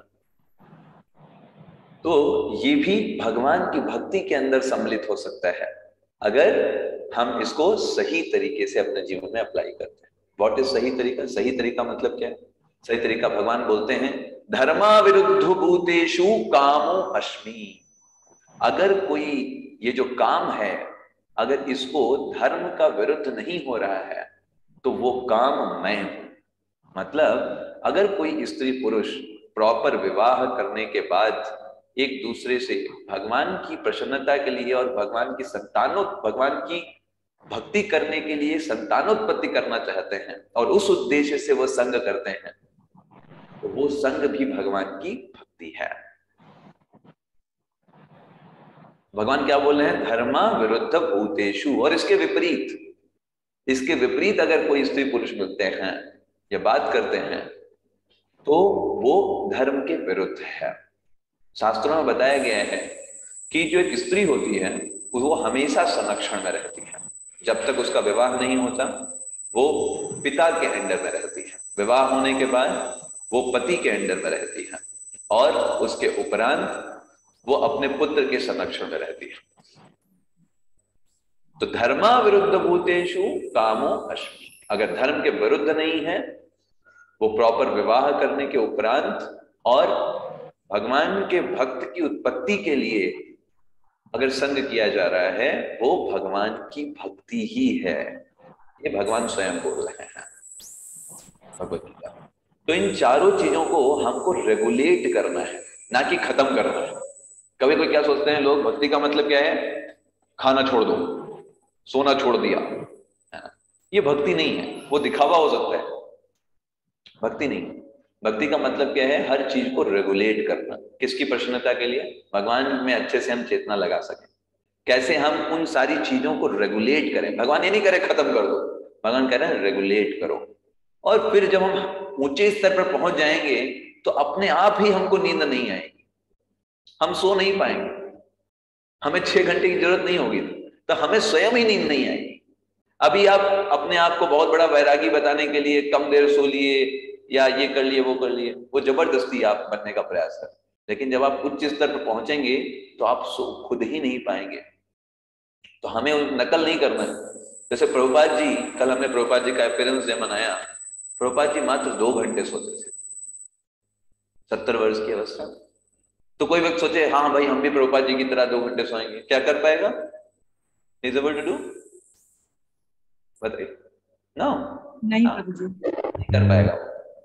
वो सिर्फ परेशान हो जाएगा, अपने आप को परेशान करेगा, दूसरों को परेशान करेगा, सोएगा नहीं, दूसरों पे चिल्लाएगा, घर वालों को परेशान करेगा, तो यही होगा और कुछ नहीं होने वाला होगा, है ना। तो इसलिए हमको प्रैक्टिकल आना चाहिए। हमारा जो स्तर है उस स्तर पर हमारे लिए भगवान ने बोला है हमें युक्ताहार करना है, हर एक चीज को मैनेज करना है। प्रभुपाद जी जब विदेशों में गए, कल में प्रभुपाद जी का अपीयरेंस डे मनाया, प्रभुपाद जी ने क्या किया, कितना सुंदर तरीके से हरि नाम को लेकर के गए, सबको डिस्ट्रीब्यूट किया और प्रसाद को सबको प्रेमी बना दिया प्रसाद का। प्रभुपाद जी जब प्रीचिंग करते थे, क्लासेस होती थी, बाहर एक बहुत बड़ा जार रहता था जिसके अंदर गुलाब जामुन एकदम भरे रहते थे, जिसका जितना मन हो उतना ले तो वो लोग कम से कम उसी के बहाने क्लासेस में आते थे, चलो भाई कुछ और मिले ना मिले लेकिन प्रसाद मिलेगा। और प्रसाद के चलते वो लोग आते थे, है ना, और क्लासेस अटेंड करते थे, और धीरे धीरे करके प्रसाद खाते खाते खाते खाते उनका हृदय जो है शुद्ध हो गया। ठीक है, काम तो होगा, काम तो करना पड़ेगा। जैसे करंट है, वो तार में बह रहा है, अब चाहे कोई उसको बच्चा छुए या कोई बूढ़ा व्यक्ति छुए, झटका तो लगेगा। ऐसे ही भगवान के संबंध में जो भी चीजें हैं, चाहे भगवान का प्रसाद हो या भगवान के भक्त हो, है ना, या फिर भगवान के दर्शन हो विग्रहों के, अब आपने अगर संग किया है तो झटका तो लगेगा। हाँ, और ये झटका ऐसा झटका होगा कि वो सारी रुचि आपकी खत्म कर देगा भौतिक जगत के प्रति, है ना। यस, तो जैसे एक श्लोका आता है भक्ति रसामृत सिंधु में, बहुत सुंदर श्लोक है। वो ये बताता है, इसका अर्थ क्या है कि जो भी व्यक्ति इस जगत में बहुत बड़ा व्यक्ति बनना चाहता है, इस जगत में जिसको बहुत आदर सम्मान चाहिए, जिसको इस जगत में बहुत खुशी चाहिए, भौतिक इंद्रिय तृप्ति बहुत ज्यादा चाहिए, वो कृपया करके केसी घाट के तट पर मत जाना, ठीक है। और अगर धोखे से चले भी गए तो वहां पर भगवान का दर्शन मत करना, आंखें बंद कर लेना, क्योंकि अगर तुमने भगवान श्री कृष्ण का दर्शन किया केसी घाट पर वेणु बजाते हुए, तो जितना तुम्हारा एस्पिरेशन इस भौतिक जगत में बना हुआ है, ये वो करने का, बड़ा बनने का, स्वतंत्र रहने का, जो मन है वो करने का, किसी के अंडर में ना रहने का, जितना तुम्हारा एस्पिरेशन है सब खत्म हो जाएगा। तुम किसी काम के बचोगे नहीं, इस भौतिक जगत के किसी काम के नहीं बचोगे। तो इनडायरेक्टली क्या बताया जा रहा है कि जरूर जाना केसी वट में, केसी घाट में जरूर जाओ, जरूर से दर्शन करो वहां पर क्योंकि हमारी जो चेतना बनी हुई है इस भौतिक जगत में बहुत बड़ा कुछ करने की, है ना, लोगों को दिखाने की, इम्प्रेस करने की, सब तुच्छ चीजें, कूड़े हैं एक्चुअली, है ना। ये सब हमको भगवान से दूर कर देते हैं। एक हमारी चेतना हो भगवान को प्रसन्न करने की, और एक हमारे मन में चेतना क्या है कि दूसरे इस जगत के लोगों को हम प्रसन्न कर रहे हैं। कोई इसका है नहीं मेल। लोग सब जो बेकार की चेतना है उसको हमें निकालना है हृदय से। भगवान को प्रसन्न करने की इच्छा अपने हृदय में होनी चाहिए, वो शुद्ध भक्ति। तो हर एक चीज को हमको भगवान की भक्ति में मोल्ड करना है। खाना खा रहे हैं वो भी भक्ति हो सकता है अगर उसको ऑफर करें, है ना। हम बहुत सुंदर मंत्र पढ़ते हैं जब प्रसाद लेते हैं, तो उस समय एक मंत्र है जिसको प्रसाद मंत्र बोला जाता है, आप भी उसको याद कर सकते हैं। हम क्या बोलते हैं प्रसाद मंत्र? महाप्रसादे गोविंदे नमो ब्राह्मणे वैष्णवे स्वल्प पुण्यव्रतम राजम विश्वास नैव जायते शरीर अविद्याजाल। ये शरीर क्या है? पूरा विद्या से बना हुआ है। क्या है इसके अंदर? वात कफ पित्त, है ना, मल मूत्र हड्डी मांस रक्त, यही सब भरा हुआ है। शरीर अविद्याजाल जड़ेन्द्रिय ताहे काल। ऊपर से अनेक इंद्रियां हैं, जड़ इंद्रियां हैं इसमें, है ना, वो सब इस जगत में भोग करना चाहते हैं।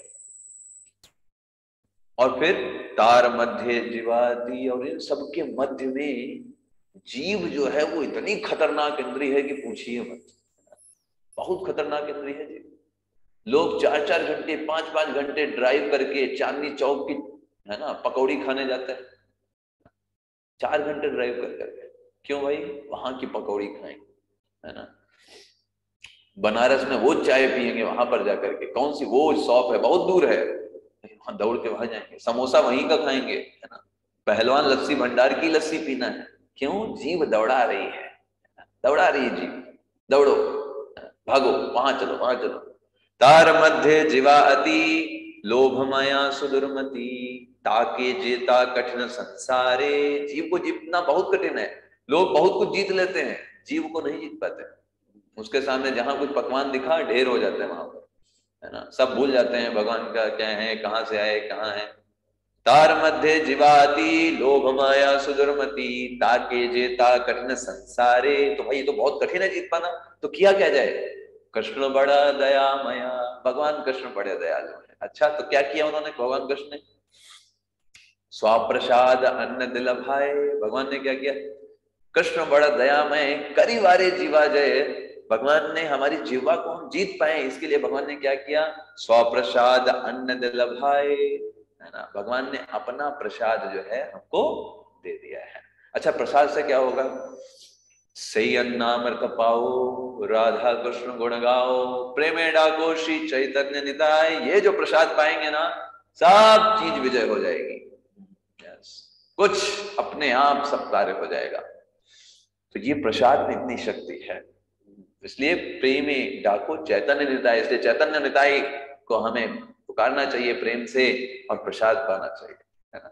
सोचिए कितना आसान, अगर हम भगवत चेतना के माध्यम से अगर उस भोग को बनाया गया है और भगवान को प्रेम पूर्वक ऑफर किया गया है, कितना जल्दी व्यक्ति भक्त बन जाएगा, हम आप इमेजिन तक नहीं कर सकते, नहीं इमेजिन कर सकते। प्रभुपाद जी जब गए विदेशों में, प्रभुपाद जी स्वयं बनाते थे अपने हाथों से। सोचिए कितना डिवोशन के साथ बनाते होंगे। स्वयं बनाते थे, स्वयं सब्जी लाते थे, स्वयं काटते थे, स्वयं बनाते थे, स्वयं सभी जो लोग आते थे उनको सर्व करते थे। जो लोग आते थे वो तो अमेरिकन लोग थे, उनको कुछ पता ही नहीं था, वो खा करके ऐसे ही चले जाते थे। उनके प्लेट भी स्वयं धोते थे श्रील प्रभुपाद जी, इतना उन्होंने किया। सोचिए जब कोई एक शुद्ध भक्त स्वयं अपने हाथों से बना रहा है भगवान के लिए, स्वयं सर्व कर रहा है, तो जिनको खिला रहा है कैसे वो भक्त नहीं बनेंगे, बताइए। और देखिए कितने जबरदस्त तरीके से वो भक्त बन गया बाद में, है ना। बाद में प्रभुपाद जी के पास एक व्यक्ति आए और बोले, प्रभुपाद जी क्या मैं आपकी कुछ सेवा कर सकता हूँ, मैं देखता हूँ आप ही सब कुछ किया करते हो। प्रभुपाद जी ने कहा, यही तो मैं वेट कर रहा था, तुम कुछ सेवा के लिए आगे आओ तब मैं और भगवान की सेवा के लिए कार्य कर सकूं। आओ, हमारे पास तो बहुत सारी सेवाएं हैं। प्रभुपाद जी ने खूब सारी सेवाएं दिया उनको, है ना। That's the thing. तो आहार भी 3 गुणों में होता है, सत्व गुण में, रजोगुण में और तमोगुण। जब हम 17 चैप्टर पढ़ेंगे भगवत गीता का, उस समय हम विस्तार से चर्चा करेंगे कि आहार के भी 3 गुण होते हैं, है ना। जो हम फल खाते हैं, हम फ्रूट खाते हैं, जो सात्विक जो वेजिटेरियन है, ये सत्व गुण में आता है, ये हमको लेना चाहिए, है ना। जूसी होता है, हमको ताजगी देगा ताकि हम भगवान की सेवा अच्छे से कर पाए। रजोगुणी में वो खाने होते हैं जो बहुत चटपटे होते हैं, बहुत बहुत कड़वे होते हैं, है ना, जिनको बहुत तीखा, बहुत कड़वा, बहुत मीठा, ये सब रजोगुणी खाने आते हैं। इनको खाने से क्या होगा, हमारे अंदर काम क्रोध ये सब बढ़ेगा बहुत ज्यादा मात्रा में। जो लोग ज्यादा तीखा, ज्यादा ये सब खाने के चक्कर में पड़ते हैं, वो उनको वो बहुत जल्दी शिकार बन जाते हैं स्वयं की इंद्रियों का, कंट्रोल नहीं कर पाते अपनी इंद्रियों को, एजिटेट बहुत जल्दी हो जाता है। थोड़ा सा कुछ होगा एजिटेट हो जाएंगे, परेशान हो जाएंगे, फिर अपनी इंद्रियों के गुलाम बन जाएंगे। तो तमोगुण का भोजन वो होता है जो बासी हो, 3 घंटे पहले पकाया गया हो, है ना, उसमें गंध आ रही हो, ऐसा खाना तमोगुण में कहलाता है। जैसे शराब वगैरह होती है, या फिर पैक्ड फ्रूट होता है, जो पैकिंग किया गया खाना तमोगुण का ही खाना है ना, क्योंकि वो न जाने कब बनाया गया, कब हो रहा है, वो तमोगुण में जाता है। तो ये सब खाना खाने से हमारे, आप खुद ही देखोगे, जिस दिन आप बासी खाना खाओगे ना, कैसा बेकार लगता है आपको, लगेगा कुछ काम करने का मन नहीं होगा, है ना, पूरा सूखा रूखा रूखा लगेगा दिन, क्योंकि वो चेतना पे प्रभाव डालता है हमारी बहुत ज्यादा मात्रा। तो कृष्ण हमसे सिर्फ मिनिमम मांग रहे हैं, सिर्फ मिनिमम मांग रहे हैं। भगवान ने हमको कितना कुछ दिया, लेकिन मांग क्या रहे हैं, सिर्फ पत्र पुष्पम फलम तोया। लेकिन यहाँ पे हमें कंफ्यूज नहीं होना चाहिए। मान लीजिए आपको भगवान आपसे ये इसलिए बोल रहे हैं कि पत्र पुष्प चलाओ, क्योंकि ये हम मिनिमम हर कोई कर सकता है। अगर हम योग्य हैं, हम भगवान के लिए अच्छा भोग बना सकते हैं, तो हमें वो बनाना चाहिए, है ना। हमें ये सोचना चाहिए भाई अपने लिए हम पनीर, है ना, पनीर खा रहे हैं, है ना, और खूब मलाई कोफ्ता पनीर, है ना, और भगवान ने तो भगवत गीता में पत्ता बोला है, भगवान के लिए पत्ता चढ़ा देते हैं, और अपने लिए उधर पनीर, मलाई कोफ्ता, है ना, कढ़ाई पनीर, शाही पनीर चल रहा है ना। तो भगवान ने ये इसलिए बोला है क्योंकि ये कोई भी कर सकता है ना। बाकी हम अपने जीवन में जो कुछ भी बनाते हैं वो सब भगवान को ऑफर करना चाहिए, है ना। और इसलिए हम कुछ विशेष प्रकार की डाइट को भी प्रयोग करते हैं अपने जीवन में। हम हर कुछ नहीं खाते। क्यों ऐसा कोई आपसे बोले कि भाई आप तो बहुत कुछ नहीं खाते हो, कारण क्या है? बोला भाई कोई भी इस भौतिक जगत में अगर किसी व्यक्ति को पहलवान भी बनना होता है, कितना डाइट फॉलो करता है वो? आपने कभी पहलवानों की डाइट देखी है? तो जो पहलवान लोग होते हैं उनकी अगर डाइट देखेंगे तो पहले तो वो लोग जो होते हैं रोज 3-3 घंटे प्रैक्टिस करते हैं। तो जो उनकी डाइट में जो जूस वगैरह जो पीते हैं, एक पहलवान जो जूस वगैरह बनाता है उस दिन वो पहलवानी नहीं कर सकता। उसको बनाने में ही इतना श्रम करना पड़ जाता है कि बेचारा वो एक दिन जो है वो पहलवानी ना करके वो जूस वगैरह बनाता है। हर दिन एक अलग अलग टर्न आता है। तो जिस दिन वो जूस वगैरह उनके लिए खाद्य पदार्थ बनाएगा उस दिन वो पहलवानी नहीं सीख सकता। इतना वो मासिव टास्क होता है। तो कितने सारे रूल रेगुलेशन को फॉलो करते हैं। उनको पहलवान बनना है, उन्हें अपनी बॉडी को स्ट्रांग बनाना है। तो ऐसे ही हमको स्पिरिचुअली स्ट्रांग रहना है तो हमें कुछ चीजों को अवॉइड करना पड़ेगा, इवन दो हमको पसंद है या नहीं पसंद है ना। हमको अवॉइड करना होगा। अगर वो भगवान को नहीं पसंद है, उनको ऑफर नहीं कर सकते तो हमें अवॉइड करना होगा, हम चाहें अथवा ना चाहें। That's the thing. तो हमको छोड़ना होगा। तो इसलिए शास्त्र आपको क्या बताते हैं, प्रसाद की महिमा बहुत ज्यादा है ना। शास्त्र आपको अलग अलग शास्त्र बताते हैं। आपको क्या बताते हैं? श्रीमद् भागवतम क्या बताती है? श्रीमद् भागवतम कहती है अगर किसी व्यक्ति ने अनलोइंगली, वो नहीं जानता था, उसने प्रसाद खा लिया, जान नहीं पाया प्रसाद था, खा लिया, तो बताते हैं 7 जन्म के उसके जो पाप होते हैं वो खत्म हो जाते हैं। 7 लाइफ टाइम्स के सिन जो होंगे वो खत्म हो जाते हैं। अगर वो नहीं जानता ये प्रसाद है, वो उसने खा लिया धोखे से, कहीं बट रहा था, इस्कॉन डिस्ट्रीब्यूशन, फूड डिस्ट्रीब्यूशन चल रहा था, फूड फॉर लाइफ, और वो चलो भूख लगी खा लेते, खा लिया, तो 7 लाइफ टाइम्स उसके सिन जो होते हैं रिड्यूस हो जाते हैं। अच्छा, सिन हमको क्यों कम करने? तो भगवान भगवत गीता में बताते हैं ये शामंतगतम पापम जनानां पुण्य कर्मणाम ते द्वंद्वमोह निर्मुक्ता भजन्ते माम अनन्य भाग। वही व्यक्ति मुझे अनन्य रूप से मेरा भजन कर सकता है जिसके जीवन से समस्त पाप खत्म हो गए। बाकी लोग भजेंगे भजेंगे, फिर दूसरी तरफ फिर माया देवी, है ना, फिर भजेंगे, फिर माया देवी पकड़ लेंगे। अनन्य रूप से भक्ति नहीं कर सकते। अनन्य रूप से भक्ति कौन कर सकता है? जिसके जीवन से पाप खत्म हो गए। ये शाम अंतगतम पाप जनानाम पुण्य कर्मणाम, उनके जीवन में सिर्फ पुण्य बचे, भगवान की भक्ति स्वीकृति बची, बस वही लोग कंटिन्यूसली भक्ति कर सकते हैं बिना किसी हर्डल के। विष्णु पुराण में आता है अगर कोई व्यक्ति भगवान का प्रसाद खाता है उसको 6 महीने का व्रत करने का फल प्राप्त होता है। किसी व्यक्ति ने 6 महीने व्रत किया और आपने एक टाइम प्रसाद खाया, दोनों लोग बराबर है, ठीक है। नुकसान बताइए कहां पे हो रहा है? ठीक है। ब्रह्म वैवर्त पुराण में आता है कि अगर किसी व्यक्ति ने गले तक भगवान का प्रसाद खा लिया, पूरा सुबह से रात तक प्रसादी प्रसाद लिया, तो गले तक क्या भरा है? प्रसादी उसके अंदर भरा है। तो वो व्यक्ति जहां जाता है उस जगह को पवित्र कर देता है। मतलब वो खुद इतना ज्यादा पवित्र हो गया है कि वो जहां जाएगा उन जगहों को भी पवित्र करने की क्षमता वो स्वयं रखता है। जिसको छू लेगा वो व्यक्ति पवित्र हो जाएगा, है ना। तो प्रसाद गले तक लेकर के सबको छूते चलेंगे, सब लोग पवित्र हो जाएंगे, है ना। तो ये प्रसाद की महिमा है। लेकिन प्रसाद भी कैसा होना चाहिए? ऐसे ही नहीं। हाँ, भगवान ने बोला ना 9वें अध्याय के 26वें श्लोक में, अस्नामी, कब अस्नामी? भक्ति उपरहतम। हाँ, ये नहीं बस वो गए भगवान के पास, घंटी हिला दिया, पर्दा बंद किया, पर्दा खोला, भगवान ने तो ले ही लिया होगा, है ना, नहीं भी लिया है तो क्या फर्क पड़ता है, हमको तो लेना ही है। ये नहीं, भावपूर्वक पूरे भाव के साथ उसको बनाना, भाव के साथ उसको ऑफर करना, भगवान का प्रसाद मान करके उसको खाना। उसमें कानूने नहीं निकालना कि नमक कम पड़ा है, आज मीठा थोड़ा ज्यादा हो गया, है ना, प्रभु जी आपने थोड़ा नमक इसमें कम डाला है क्या, आज वो नमकीनपन नहीं मिल रहा है इसमें, ना। प्रसाद मतलब प्रसाद, वो प्रसाद है, जो है जैसा है, भगवान ने खाया है तो हमको भी खाना है। ये कॉन्शियसनेस होनी चाहिए। उसमें ये दोष देखना कि नमक कम है ना, ये मीठा ज्यादा है, ये ज्यादा अच्छा है, ये कम बढ़िया प्रसाद है, ये ज्यादा बढ़िया प्रसाद है, हमको तो बस गुलाब जामुन प्रसाद ही खाना है, ये चेतना नहीं होनी चाहिए।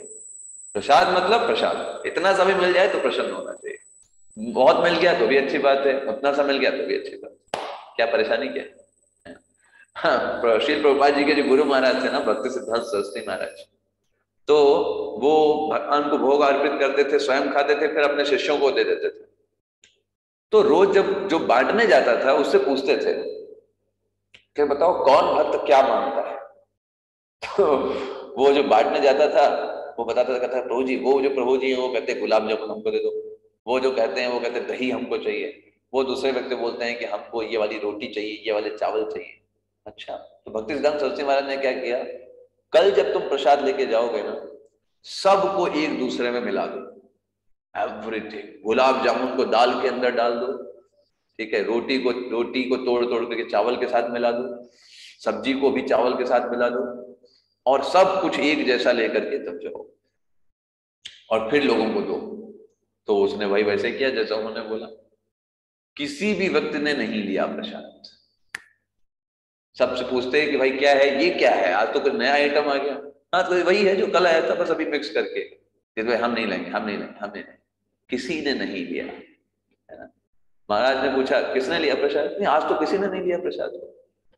तब महाराज ने कहा this is the mistake actually, जिसे कहते हैं प्रसाद के प्रति अपराध। प्रसाद को भौतिक चीज करके देखना ये अपराध है। आपको अच्छा लगेगा, जैसा मान लीजिए गुलाब जामुन प्रसाद खा रहे हैं, अच्छा लगेगा, वो अच्छी बात है, लेकिन उसको सिर्फ टेस्ट के लिए खाना फिर उसको प्रसाद नहीं बनाएगा, इवन तो वो प्रसाद हो। हमारी चेतना क्या होनी चाहिए कि ये भगवान की कृपा के रूप में हमारे समक्ष उपस्थित है। जब प्रसाद हमारे सामने आता है तो हमारी चेतना, हमें हाथ जोड़ करके उसको प्रणाम करना चाहिए। ही इज कृष्ण, स्वयं कृष्ण हमारे सामने उपस्थित है, उस फॉर्म में उपस्थित है जो हमको बहुत पसंद है। yes. उस फॉर्म को हम बहुत अच्छे से रिलीज कर सकते हैं। बाकी थोड़ा मुश्किल पड़ता है, चैंटिंग भी कृष्ण है, बड़ा मुश्किल जाता है, कठिनाई होती है। श्रवण भी भगवान के बारे में बातें भी हैं, लेकिन नींद आ जाती है कभी कभी। लेकिन खाना खाते समय किसी को नींद नहीं आती, वो बहुत आनंद से खाता है। तो ये भगवान कृष्ण का वो फॉर्म है जिसको हम बहुत आसानी से ग्रहण कर सकते हैं। भगवान की कृपा है, इस धारणा के साथ उसको स्वीकार करना, तब वो इफेक्ट डालेगा हमारी चेतना पर। या फिर हम अगर उन शिष्यों की तरह करेंगे कि नहीं नहीं नहीं, हमको रुचि नहीं लगेगी, हमको अच्छा नहीं लग रहा है इसलिए नहीं खाएंगे, नहीं, भगवान का प्रसाद है तो खाना है, हमारा अच्छा लगना ना अच्छा लगना नहीं।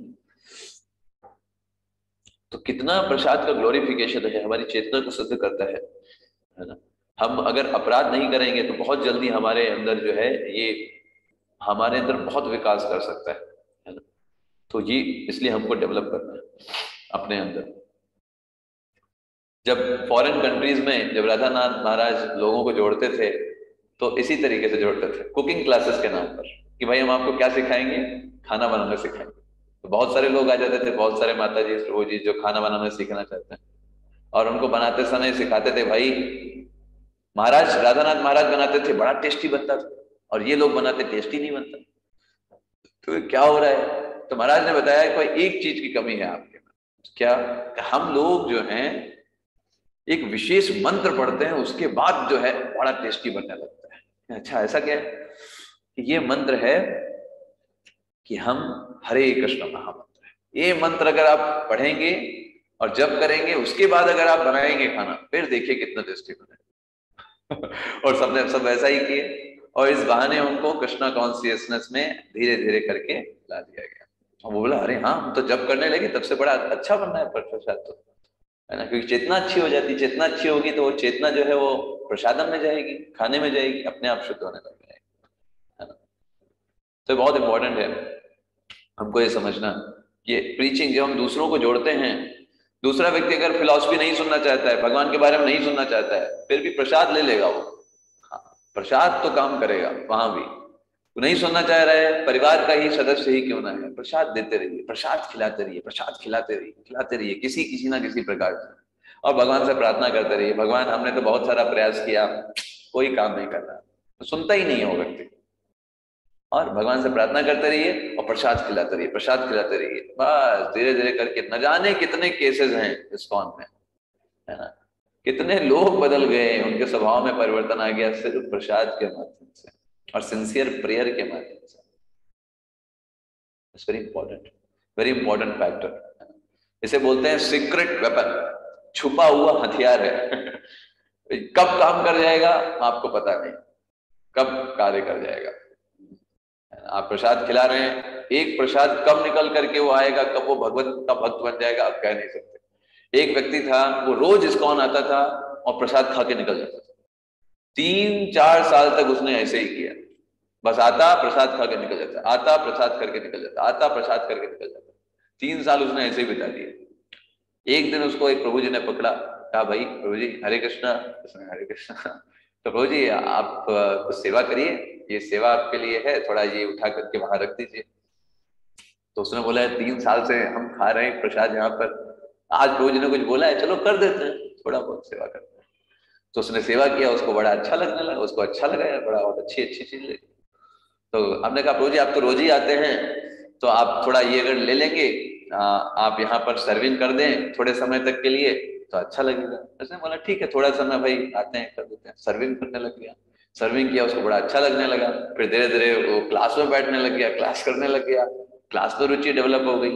फिर सुनते सुनते सुनते सुनते वो व्यक्ति ने इस्कॉन को ज्वाइन कर लिया, है ना, इस्कॉन को ही ज्वाइन कर लिया, सैफरॉन डिवोटी बन गया, है ना।